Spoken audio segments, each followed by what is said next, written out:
topesi bino mbote mingi balandian sur Congo 24 télévision. Lelo tozali na kauka toyeko kutana na mwana mboka fierté dinanga na yende tokoyeba ko solola masolo ya mokola lelo na bosomi. Azali moskaja azali pembeni nanga nazo yambela bino tout à l'heure. Bonjour, mwana mboka fierté dinanga. Bonjour. To sepeli ko yamba une émission ya biso bonsomi. Pour la toute première fois impression les andengeni. Émission impression nanga ezali que Bosomi Ndengo Lobi qui fait partie ya ba valeur ya République na biso. Nous on dit toye na Bosomi otoloba bosolo pomboka na biso bai obakolanda biso bai politique na bana classe na batu oyo bazana venir bazo promettre pour l'avenir ya lobi ba comprendre qu'est-ce qui est bien pour na lobi ya mboka na biso. Merci mingi tokendo vanda poto sola penza masolo bana mboka bazo zela.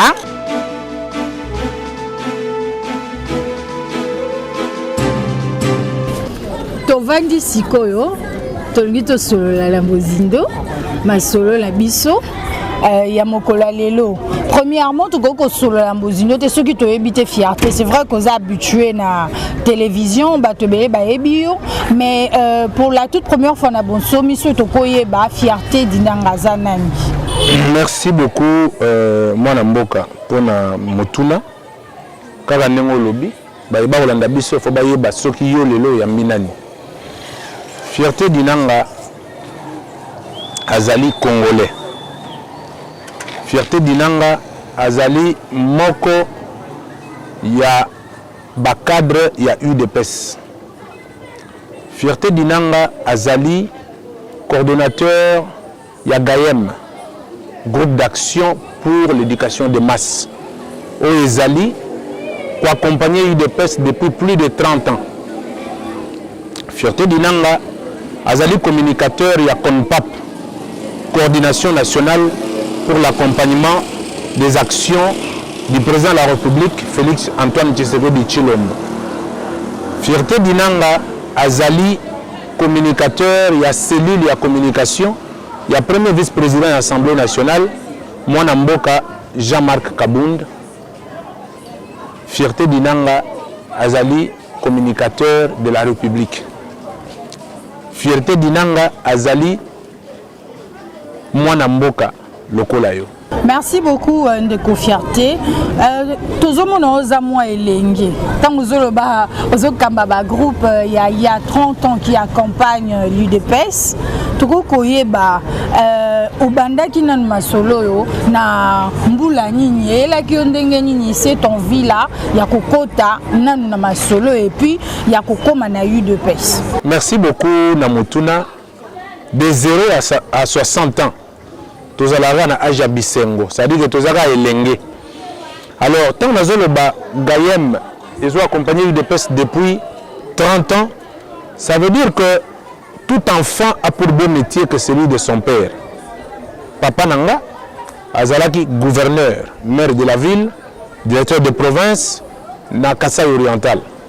Il était élu gouverneur, maire de la ville au sein de l'UDPS. Et ngai na yekoli politique na maboko ya tatawana Adolphe Dinanga Kana qui est mon père. Il a créé GAEM, groupe d'action pour l'éducation des masses. Nga na betami na kuti GAEM. Tangu ye ake na 3e âge à lobi zwa GAEM yango héritage na yo. Ngai na zu GAEM na zu flambeau ndenge balobaka na komi ko accompagner kaka UDPS na GAEM wana. Ça veut dire que bolenge na ngai elingi kolakisa koyeba na ngai te mwana moke pe abeti mbonda bakolo babini UDPS ezali na makila po tobotami na kati ya UDPS lelo tokoki koloba ndenge bato bazoloba pour caresser dans le sens du poil mais biso tolobi UDPS eyebi biso. Le vieux Etienne Tshisekedi paix à son âme, on était avec lui à tout moment ba image ekoki kolakisa yango. Ça veut dire que à l'UDPS, tu outil le la cheveux na soupe toza na kati ya UDPS, to bundeli UDPS, on connaît le combat. Yangwana toza ko accompagner jusqu'à présent les actions du président de la République pour na kosala balobi na le poto préserver les acquis de la lutte. Lito biso to bundeli, lelo victorieux nous avons l'obligation d'accompagner mokonzi ya mboka pour kotonga mboka et pour protéger maye oyo bato bakufelaki, maye oyo bato bazokelaki, ezalaki le peuple d'abord, le principe ya bien-être universel. Mais yango na toko bundela lelo. Toko koloba ete makambo oyo UDPS azalaki kobunda nango et tout avant kokota na bokonzi. Toko koloba ete lelo na fierté nyonso puisque toza devant fierté soki makambo wana ezosala mapenza ndenge esengelaki. Le but ya lutte na bino. Mutuna tuni ezali mutuna ya malonga makasi. Foto yebisaka bana mboka ba kolanda biso. Ya solo. Eloko UDPS abandaki koluka ezalaki bonsomi ndengo lobi ezalaki kovanda malamu ya bana mboka. Bali ya malamu balata malamu batambola malamu batanga malamu. UDPS ezui pouvoir. Tozui pouvoir tolobi oui lelo il faut to la kisabana mboka que mukita na bango bombana ki wapi to la kisabana mboka ke kolia na bango bombana ki wapi to la kisabana mboka ke kokoso ya botambeli ya mboka ezalaki na maboko ya banani mboka depuis plus de 18 ans ekotaki na kati ya muyibi mboka ekoti na kati ya détournement mboka ekoti na kati ya bosoto nyonso ya ndenge na ndenge biso tozwi pouvoir tolobi le peuple d'abord tobandi kolakisa bana mboka ke muyibi ezalaki awa mbongo ya mboka ezalaki kokende awa biso nyonso tosangana na lisanga na bokasi nde tokolonga lelo mayemo na mboka Félix Tshisekedi azosala mpona mboka na biso ezali d'abord kolongola mboka na 20e étage ya sous-sol minéraux na biso etekami sur 30 ans. Gisement et diamant etekami sur 30 ans. Gisement pétrole na biso etekami sur 30 ans. Mwana mboka Félix Tshisekedi nazoyebisa bana mboka bakolanda biso azwi mboka ezokotisa mbongo te. Biso misolo na biso ekotaka na nkita. Na diamant, na cuivre, na coltan, na cobalt, na pétrole. Ce qui me cause olandaki mwana mboka Félix Tshisekedi eteki nkita nyonso mboka eko fonctionner ndenge nini yango na moni lelo mwana mboka asali oyo balobi diplomatie anticipative akendaka libanda ya mboka solo na bayi mboka pour revoir les termes ya ba contrat oyo mboka esetekamaki pour revoir ba termes ya ba contrat oyo nkita na biso etekamaki lelo je peux vous dire en force que biso UDPS toza na kati ya kobongisa lobby ya bana mboka kasi lobby ya bana mboka ekobonga soki congolais nyonso atali intérêt ya république liboso bango nyonso ba accompagner développement mboka ekobonga. Tout à l'heure on a discours na yo par rapport à la question touti ko poser yo au lobby eza lokola ozofunda kaka bao baleki. Le peuple d'abord, c'est comme si au lieu de la faisabilité, tout ce qui est la makambo ici les cas. Celui qui ne sait pas d'où il vient, il ne saura où il va, car il ne saura ce qu'il est. Ça la rétrospection, tout ça l'introspection. Totali projection. Rétrospection, il y a campagne électorale. Non. Fait que tu as déjà na ça déjà ma rétrospection. Tout ça qui la discours na biso. Ezaki état des lieux. Tant que tu as une machine, tu as une rétrospection pour la comprendre que pas une babeta qui m'a baku. Biso to kobongisa pas wapi. Ndo to lobi et pas la babeta qui m'a baku, biso to bandi ko bongisa. Yozo tuno lobi bosali nini nde mutuna ya malonga ya ngwana ah mwana mboka nini pe to salite nde na tuni nazo répondre mutuna est-ce que vous dites que constitution ezali volonté de vivre ensemble de tout un peuple ça veut dire que biso ba peuple te voter constitution wana rien ne peut se faire dans la constitution na dictat ya mutu moko parce que la constitution a la volonté de vivre ensemble na biso article 64 de la constitution Maintenant, c'est externe, tout interne. Ce que je veux que nous tout est remis là. Tout ça, nous avons un dispositif MOCO, la constitution, gratuité de l'enseignement. Oui, ça échec total. J'en arrive depuis plusieurs années. La gratuité de l'enseignement, est inapplicable depuis plusieurs années. Or que j'en arrive. Zala calme, moi namboka, ngai na kopeso biyano. Biso toye tolobi gratuité de l'enseignement. Avenir ya mboka yo se basé sur éducation. Éducation sur les aliments mabe, tokomona bakuluna, tokomona miyibi, tokomona boy. Moi namboka Félix Tshisekedi alobi dispositif wana ya constitution to tiango en application. Et le liboso to sali réforme à liboso dans secteur ya éducation. Ba maman va na bana 10 5 6 batang saka bangote ba tie bana na classe. Malgré les oiseaux de mauvais augure qui ne veulent pas le développement de la République, dispositif wana etiami mokonzi ya mboka lobi toke de liboso. Ça c'est de 1. Et de 2 to sali nini. Lelo mona mboka Félix Tshisekedi alingi ko sala ndenge basalaka 5 chantiers te. Tozo kende. Toke, dans l'enseignement na lobby, ezali réforme. Les réformes ezalaka axées sur le temps. Les autres sont en opposition, il y a l'Église catholique. Mais parce que l'État azali institution régulatrice, il y a makambo sur que ça les madamboka. On tient avec cette institution pour étendre la gratuité de l'enseignement jusqu'à la fin. Le roi des réformes, même catholique a compris par la suite que c'était meilleur la gratuité. Parce que les réformes se font sur le temps. Meilleure gratuité au bopesi susu baboti mokumba basi babosana ki makambo kofuta wana bokomi kokatela bango lolengeni bakofuta.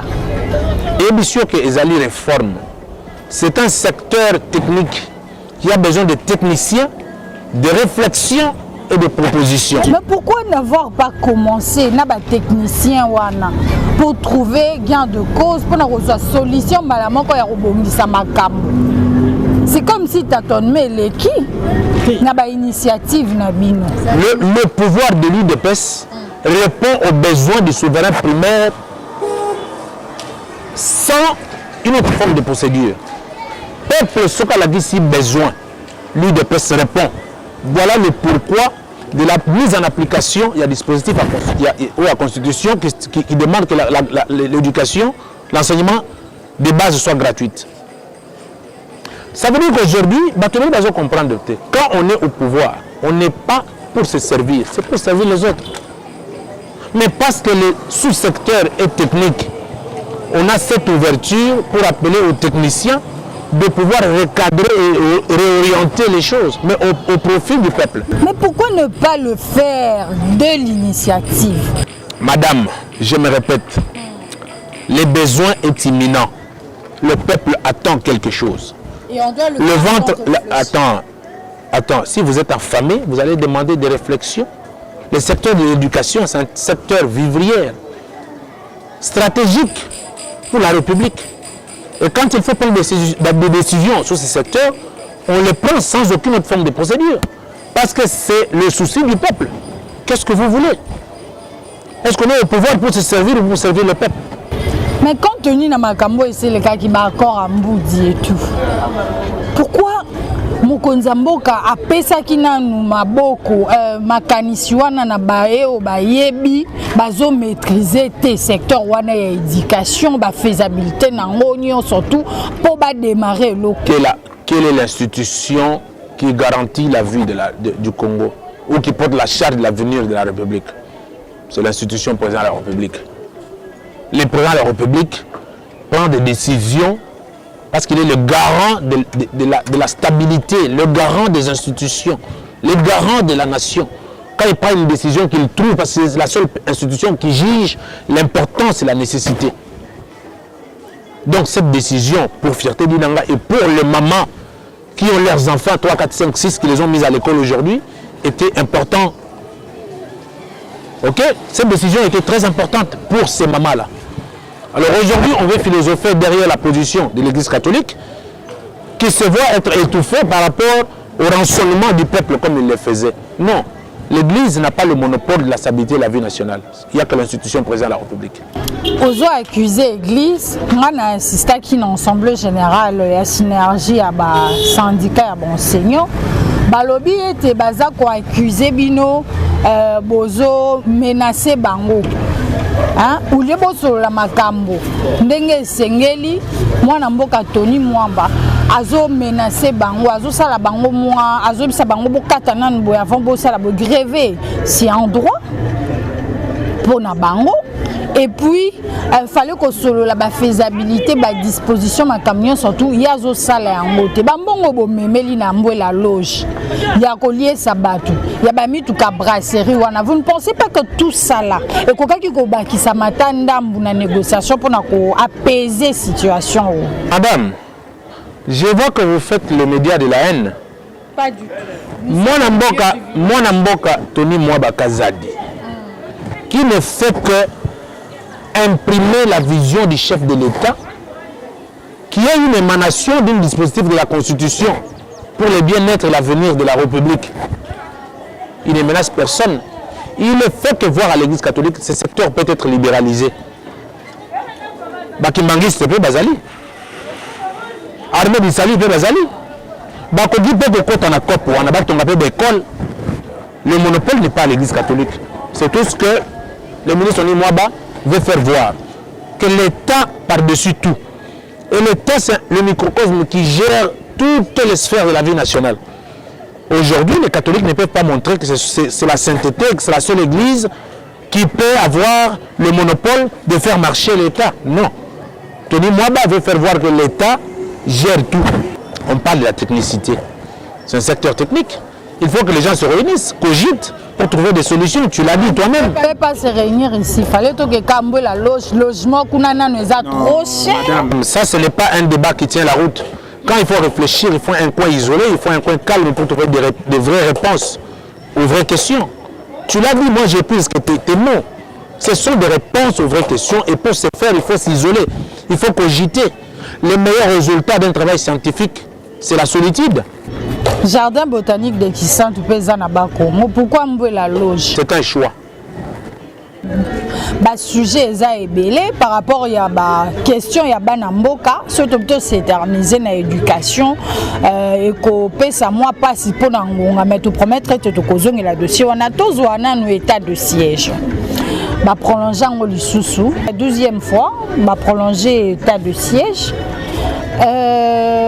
malgré que boya batu mususu otolanda ki ba député mususu ba boya ki yango balobi ete bazomona rendement nango te mais mokonzi mboka abakisi lisusu lecture na yo par rapport ya makambo na état de siège.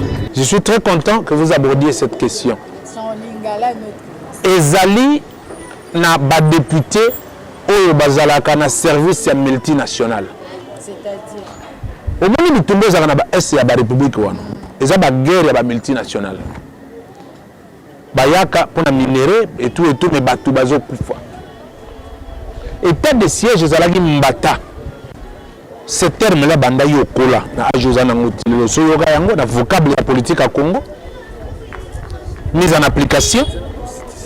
Ça, c'est par la technicité, un cœur sensible à la condition humaine du chef de l'État, Félix Antoine Tshisekedi Tshilombo, qui dit le peuple se meurt pour des raisons qui ne tiennent pas la route. Photo Salanine, état de siège. Et aujourd'hui, il y a des points à l'Est, il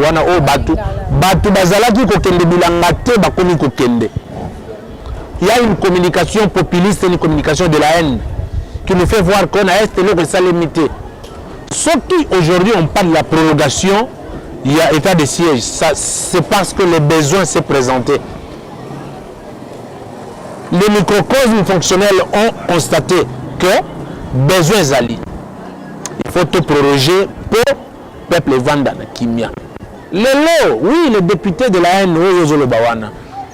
Bazan sima multinational, bazan sima yaba le Rwandais, bazan sima yaba Tobele, bazan sima yaba Mbongo, bazan dans le Parlement, pour pas défendre des choses qui ne tiennent pas la route. La maman, moi j'ai reçu, madame, une ONG de mamans de l'Est qui sont venus me rencontrer.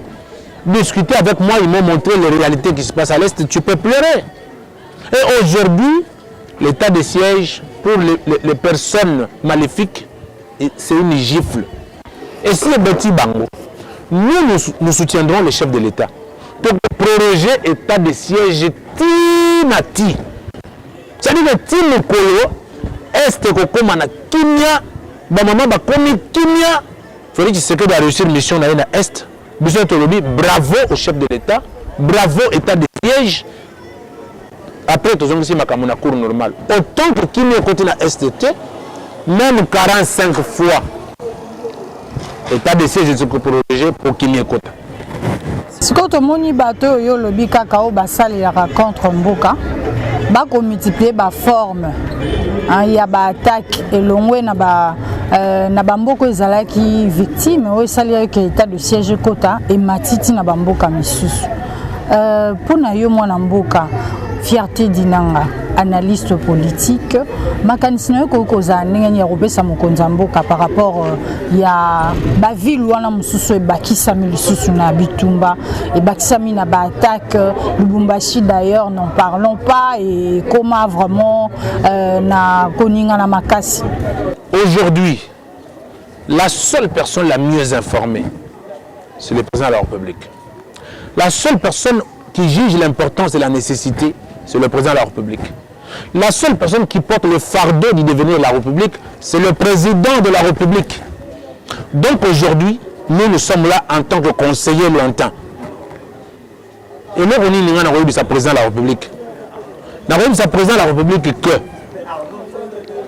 a continué na ba mesure ya zozwa pour la lobby en Mboka na biso pour la stabilité. Les gens peuvent parler. Aujourd'hui, la RDC reprend sa place au concert du monde. La question est Bossali Nini. La RDC reprend sa place au concert du monde. Depuis plusieurs années. Une diplomatie anticipative, agissante d'ailleurs. Ça veut dire que le lot aux alliés, Mokonzi Mboka n'est pas Imunguna Zokota, Mokonzi Mboka Kotiaga Mayele en tant que garant de la nation pour répondre. Voilà pourquoi je t'ai dit, état de siège, j'étais salé 48 fois, j'étais salé 100 fois, et ça la caca pour qui m'y écoute en Mboka. Le budget à Mboka est déposé récemment dans l'Assemblée nationale. Tant que Batali Bafungoli na kati na ngoba moni été. Mususu kutu na ba message da tangi alobi ezali budget ya ba institution po bazunion so ba pesi institution et fonctionner chômage zéro makamususu ba 0,22%. Donc c'est plus les institutions qui se retrouvent na budget wana tomoni mwana mboka Jean-Marc Kabund Azuma lobalobi été et sengeli ba revoir ba collègue nae ba pesa pe moi maboko na côté à défense pour makambo ya état de siège pe et kende liboso na sécurité ya mboka na biso lecture na yo na makambo wana na tondi botondi. Ça c'est une très grande question. Il faut d'abord kolanda biso bayeba na lobaka ngo kaka. Lorsqu'on devient un homme d'État, on passe l'intérêt de la République au-dessus de ses intérêts personnels. Voilà le pourquoi de l'allocution de l'honorable Jean-Marc Kabund, qui a montré à la face du monde que c'est un homme d'État. Le budget déposé, c'est un fait. Les interventions des uns et les autres, nous avons constaté. Mais lorsqu'il y a eu un député qui pose souvent des actions de proximité, qui est plus proche du peuple, de par ses actions, je peux vous en citer. Il a toujours tenu d'opinions qui rencontrent l'assentiment de la population. L'honorable Jean-Marc Kabund, c'est au-delà de tout. Il propose même que ses émoluments personnels, comme il a toujours dit, qu'on dégraigne les députés pour renforcer aux militaires. Qu'on réveille le budget parce que pour lui, ça ne répond pas à la condition humaine. Je dirais au peuple congolais que le mérite d'une personne, on le lui reconnaît quand il est en vie. Regardez dans le microcosme de l'État, Totala, Nani, Azasimaya, peuple. Nani Azobunde la peuple. Et Jean-Marc Kabund et de l'UDPS. Ça veut dire que l'UDPS, jusqu'à la fin des temps, restera toujours défendant les intérêts de la population.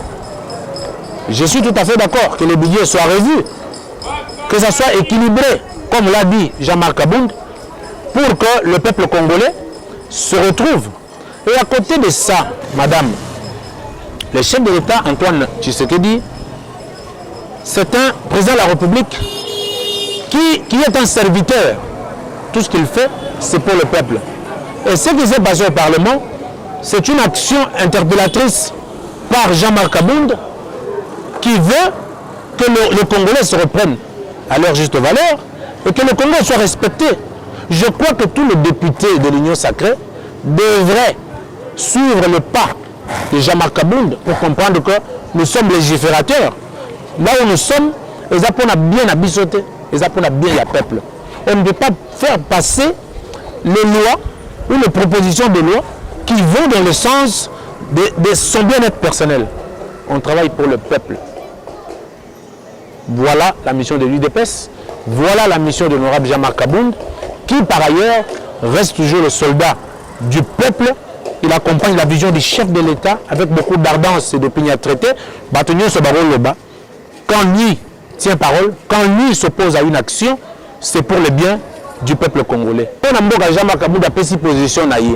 Ce qu'on a zoné na toilettage, les propositions de Jean-Marc Abound vont dans le secteur de l'éducation, va dans la sécurité, va dans le social. Ça veut dire que c'est quelqu'un qui est plus proche de la population par ses actions.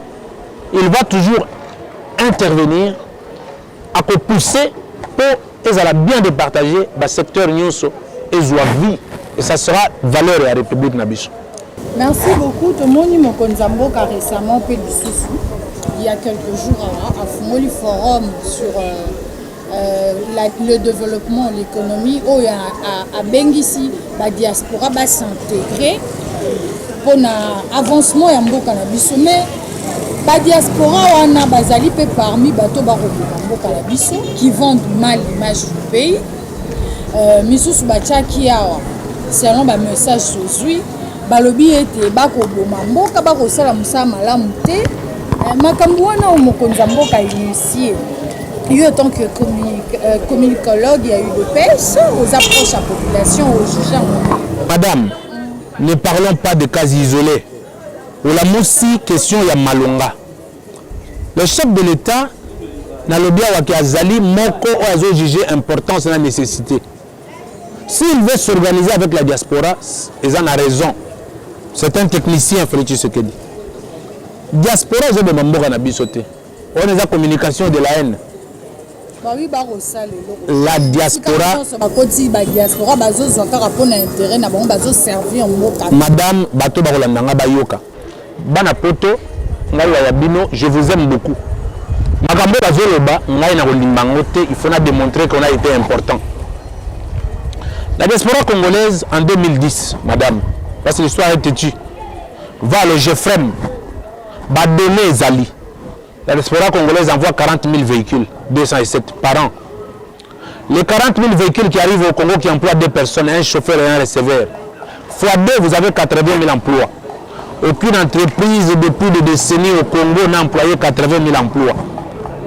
Maintenant, on a dit à la Congolais diaspora, après Kotokana Malili, après Konyokwama, Mbongo Yaka, 2, Kende na Western Union. Diaspora est à peu près 20 milliards de dollars. Les 20 milliards, on a banda pour de 18 ans diaspora, c'est la banque, il y a des Congolais de la diaspora. Banque Wana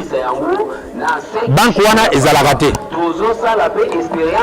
La diaspora congolaise, Lélo, Batouana Poto, Ana Mamana Yawa, a 500 $, 200 $, 300 $. Ba 300 $, wana ba maman bazoteka makala. Ba oteka nguba. L'État congolais a eu besoin de taxe côté na caisse à l'État.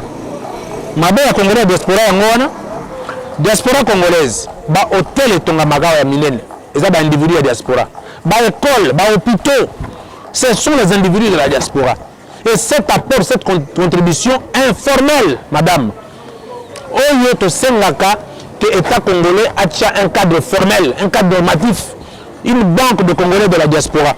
Quand on fait des transactions, la banque, le pays, nous profite de la transaction. Pourquoi le Congo n'en bénéficierait pas? La diaspora congolaise a eu un ras-le-bol. Bazalaki va contribuer à Mboka, mais Mboka se reconnaître Bangote. Le chef de l'État, Antoine Félix Tshisekedi Tshilombo, a télé à l'objet, non, je vais maintenant travailler avec un compatriote. Maba Sali Angowana, évitons la communication de la haine. Le chef de l'État travaille avec tout le monde. Il va associer la diaspora, il va associer l'interne pour que le Congo puisse évoluer. Et l'évolution du Congo, c'est l'apanage du président de la République. Remettre le pays sur les rails. La diaspora congolaise est très importante pour le développement de la République. C'est une entreprise, une deuxième entreprise congolaise, à part l'État, c'est la diaspora, qui contribue tous les jours dans la vie quotidienne des Congolais. Avant de la marche, il y a le 27 au bloc patriotique, au Sala. Et si quand on peut perdre rejoindre Bango, comme on dit KCC, comme on dit bandé à protestants, bakoti makamwango. Na marche le cas qui na bloc patriotique, comme on a qui bandé ko peut perdre mon ambouk Emmanuel Ramazani Shadari a traité qui gouvernement d'incompétent. À l'objet de bakoti kate parce que dictature, fétichisme et l'équipe. Bozu boche moto ayi proche ya pouvoir na seni pour bobebisa ba élection baza contre makambo wana basuki wana te balobi le 27 pe bandeko ya laïque catholique bakokota makambo yango ya protestant pona koboya oyo ezali de politisation ya seni koboya plénière ya seni oye kobomisama mpona kosala makambo nyonso surtout mpona baélection mpe dossier arabe mwana mboka fierté dinama makambo wana yo komona ngo ndenge bazali dans le bon ou dans le mauvais tozala franc. Madame, merci pour la mutuna na yo. Marche eza mabe te, c'est un droit constitutionnel. Quand on se sent lésé, on peut marcher. La Constitution, la Constitution leur reconnaît le droit. Dépolitisation de la CENI. Madame, la CENI, c'est une entité d'appui à la démocratie. Donc elle est politique. Non, écoutez, Kadima, c'est l'excellent technicien en matière électorale de la RDC. Il est le seul. Il y avait Nanga, il y avait Moïmoulunda, il y avait Malumalu. Mais toutes les personnes que j'ai citées, Kadima, c'est le plus excellent. Et eux-mêmes reconnaissent. Il y a eu une ambiguïté dans la présentation de la candidature de Kadima. Mais le Congo n'a jamais connu un excellent technicien comme Kadima. J'interpelle à la classe politique de se préparer aux élections. L'élection, c'est une sphère technique. Il y a une technicité en jeu. Les témoins pour se préparer aux élections. Kadima n'est pas le problème. C'est un débat erroné. Je n'en parle pas. Emmanuel Shadari. Écoutez, madame, c'est une honte pour la République. C'est une honte pour la République. Si Emmanuel Shadari peut avoir le kilo de se tenir devant le peuple, dictature fasciste. Incompétence. En connaissance de cause. Non. Mais madame, tu es raté dans 2 ans. Dans 18 ans, Bassalini. Emmanuel Shadari, il est là à réclamer. Liwaya Rossi Mugendi. Emmanuel Shadari a réclamé Liwaya Arma Tungulu. Oh, Bangono Babemi. Thérèse Kapangala, que je pleure jusqu'à ce jour. Shadari a tellement réclamé Liwaya Kapangala. Le ridicule ne tue pas. Les Shadari doivent se taire. Ils doivent la boucler et se taire. Donc ils ne peuvent pas aujourd'hui nous parler de la dictature. Les vrais sanguinaires, ce sont eux. Écoutez, qu'on n'énerve pas le peuple congolais. C'est la théâtralisation, la Constitution le reconnaît. Tshisekedi va avec le pays au bon train. Biso ba Congolais, tout le monde a Congo dans la lobby, Togolanda Shadari, parce que ce n'est pas une valeur pour la République. Chadari n'est pas une valeur pour la République, mais c'est un Chadarité. Abila, Chadari, ils n'ont rien à nous dire. Ce sont des monstres. Ils ont détruit le Congo. Et pas être allé 18 ans, ça allait de l'autre côté. Parce que les lobbies, Chadari a tellement pas lobby, ils ont Chadari à lobby. Mais la fille n'a pas entraîné les jeunes libellés. Oui, il va entraîner les jeunes aliénés. Mais ça, ils ont cotaté. Mais ça, ils ont cotaté. Congolais, ils ont dupé. Avenir, il y a Congolais, ils ont ça, Yokana Ebisayo. Maman, Congolais, ils ont ça, Lia. Atanga, Alata, Asala. C'est ce que fait Félix Tshisekedi, les Congolais, nous sommes réforme. Et le développement des États-Unis, pays avec démocratie, pourquoi? C'est parce que les États-Unis n'ont pas commencé avec Joe Biden. C'est tout un processus. Principe, il y a continuité de l'État. Il faut que un leadership à ce pays, c'est ce que fait Tshisekedi. Si les Congolais n'accompagnent pas Félix Tshisekedi, ils vont regretter. Ils vont regretter. Une personne au cœur sensible à la condition humaine comme celui-ci, le Congo n'a jamais rencontré. Toi, accompagner à ce pays, Naraï, Oyagoya, Alanda, principe en continuité de l'État, et tu as ma place, toi qui es Liboso. Cette Hollandi, la présentation, na parcours, vous allez payer mon quoi à jeunesse. La jeunesse, na biso, tout le monde.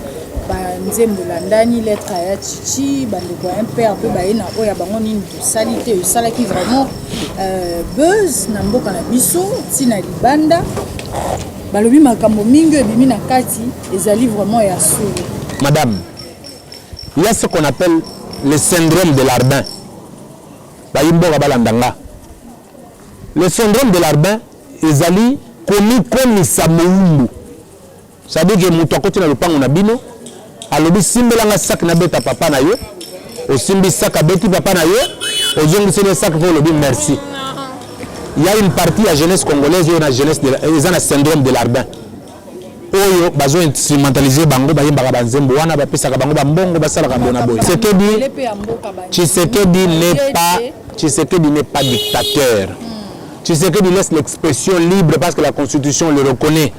Yemba le bas salawo kolinga parce que Ozana droit wana. Tshisekedi c'est un président aujourd'hui au Congo après 40 ans. Bah reconnaître qu'on a connu un homme. Lelo, ce que veut faire Tshisekedi, au-delà des chaillis, au-delà des revendications, c'est remettre le pays sur le rail. Nous, on n'a pas besoin de la distraction.